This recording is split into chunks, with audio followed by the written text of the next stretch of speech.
good morning. I want to show you a few transactions here.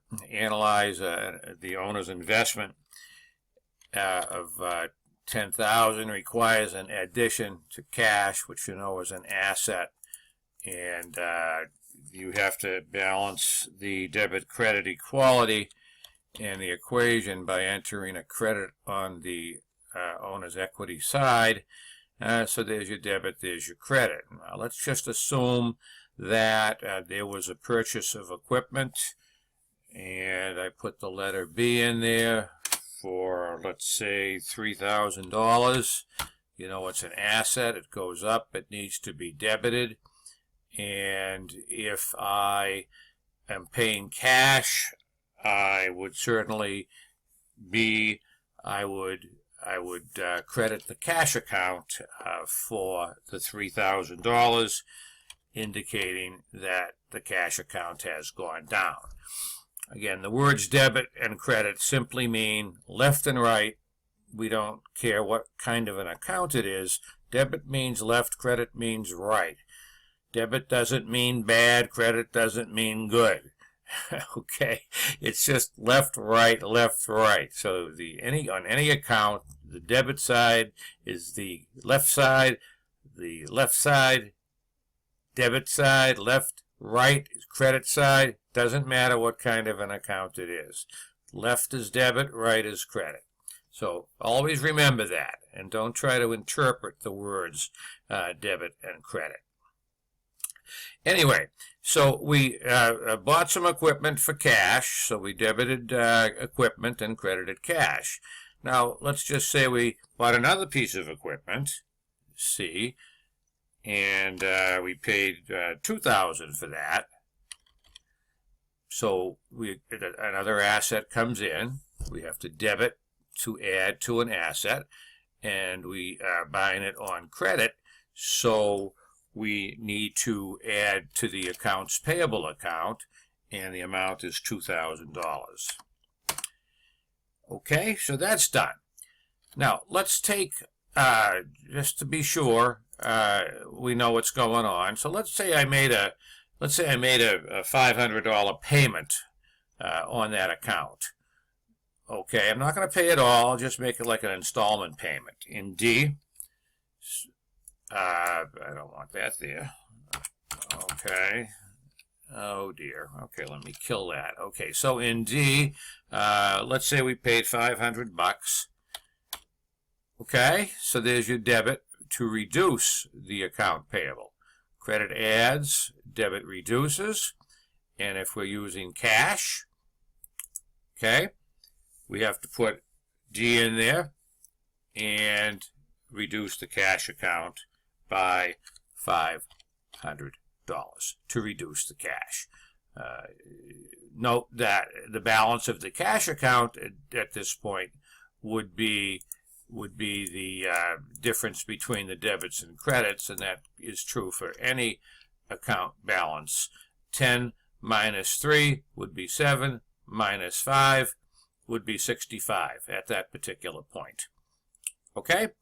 So those are transactions which have you buy something using cash, debit, credit, have you buy something using credit, debit, credit, and having you pay part of that liability, debit, credit. Okay? Now I'm going to take you down another road here, which involves credit transactions on the other side of the equation, meaning that you are selling your goods and services on credit. So if I left off with D, I'll just make that E. Okay? So let's suppose that we sold something. Let's say we had a $2,500 sale. We sold our services, whatever they might be. You're an architect, you're a doctor, a lawyer. So again, if you're talking accounts receivable, that's an asset. We have a claim against the person. A claim is valuable. That's why we treat it as an asset. You know the definition is an asset is something that we own, that's valuable to us. So if you make a debit here, now you're going to come over, instead of crediting the capital account as you did in Chapter 1, you're going to keep a separate account for the revenue, and eventually that gets, as we've said before, into the capital account at some point. Okay, so there's your debit credit entry for a sale of services in this case. You know, merchandisers would use the word sales to record their revenues. So once I have that established, I've got a sale on credit. Now, if I had made another sale, but it was a cash sale, let's call it what, F? Okay, let's say I had a cash sale of $1,000, and I get paid right away. They don't leave the door without paying me, right? So I'm going to add to my revenue account. So that would be an F. And that was how much? $1,000. So I'd stick $1,000 in the revenue account. So what you see there is I've accumulated $1,000, excuse me, $3,500 so far. So that'll, if I was to prepare an income statement at this point, the revenues would be carried over to the income statement for $3,500. Okay, so again, that was F was my revenue earned, and I got an immediate cash payment, debit cash, credit fees earned.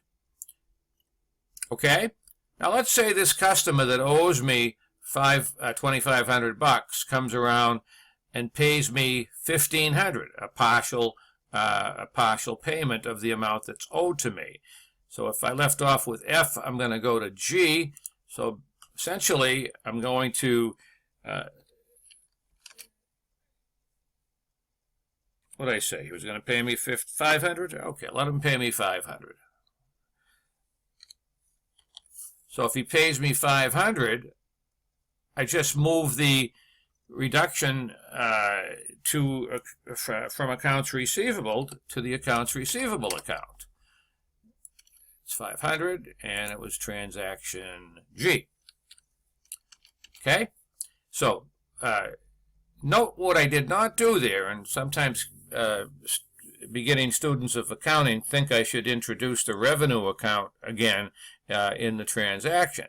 But when I tell you the $2,500 revenue has already been recorded in the revenue account. So it's up to me to just go chase that $2,500 and make sure I get it at some point.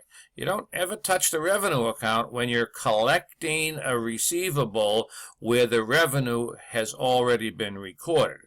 What could I possibly do to that revenue account? Subtract? No. Add? No. I mean, I earned $2,500, so that's the amount that stays in the account. Okay? So I know sometimes that's an issue with students when they see collected from the amount that was earned back when. Well, back when it was recorded properly by the debit to accounts receivable and the credit to the fees earned account. Make sure you get that clear. Okay? So a cash revenue obviously is a straight out debit to cash and a credit to the revenue account. But when you sell on credit, you debit accounts receivable, you credit fees earned, and when you collect that revenue, either all or some of it, or collect that receivable, all or some, that's when the cash comes in and the reduction, and obviously the reduction takes place in accounts receivable, which you can see reduces, in fact, so the balance still owed to me is $2,000. Let's do the same thing with expenses. So if I had advertising expense or rent expense or salaries expense or whatever, and I paid cash for it, that's an easy one. I left off with what? G. So let's say some sort of expense got incurred and I'm going to pay it right away. Let's just say it's change our numbering around here. Let's just say it's a $400 expense. Okay? Now if you pay it right away, like if your employee worked for you and you paid him $400 for the services that you were rendered by that employee, then you just come over here and what you do is $400, you write out a check, the guy's happy, you're happy, the accountant did it right, debit to add to the expenses.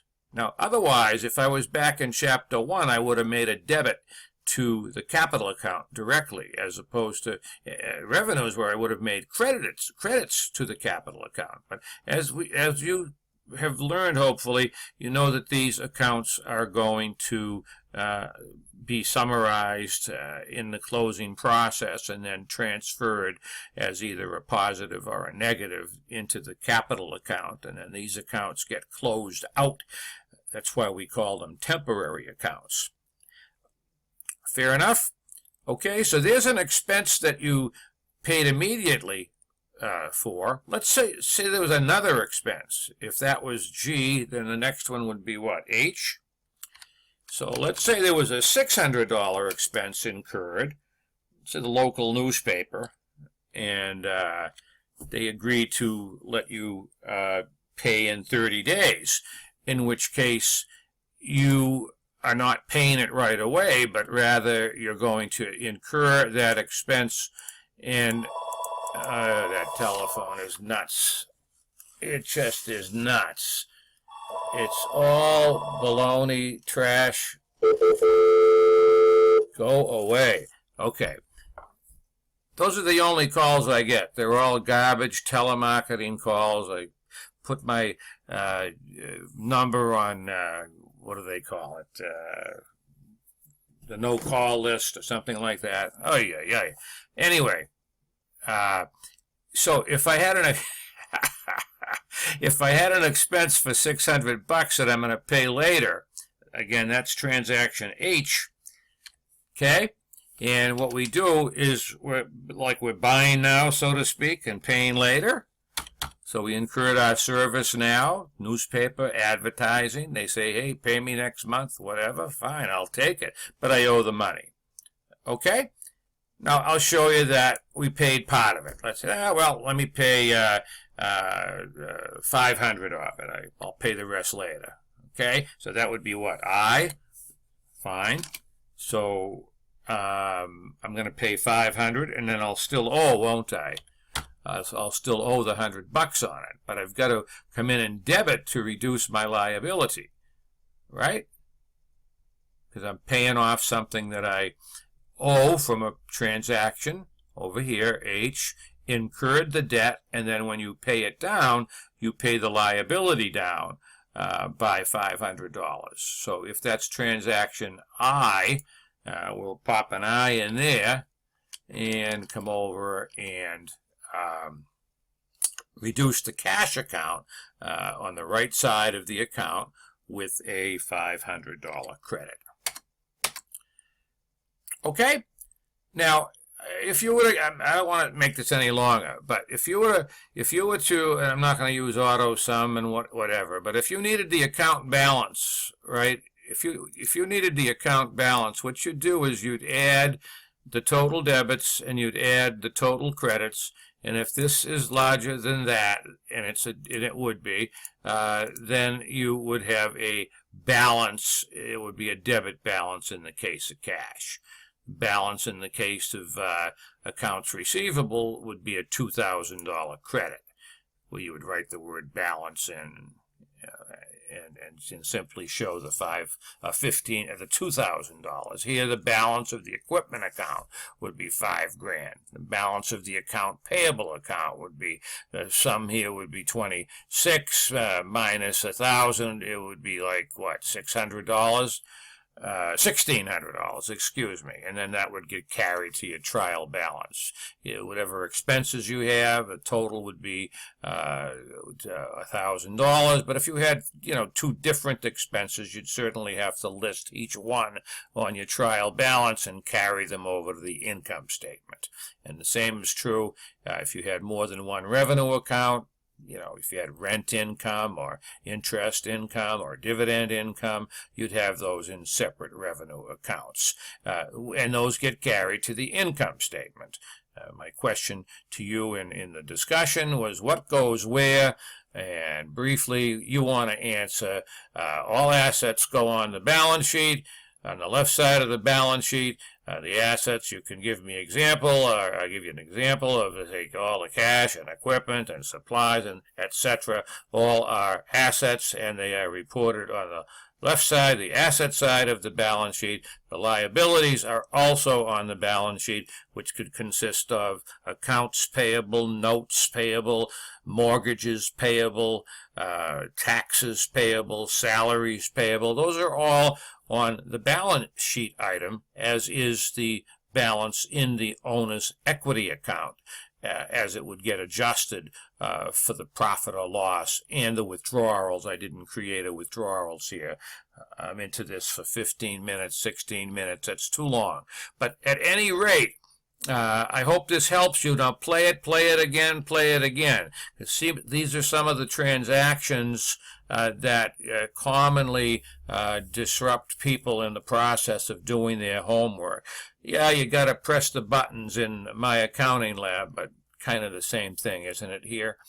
Alrighty, so I hope this helps you. Review it, keep it, save it, replay it,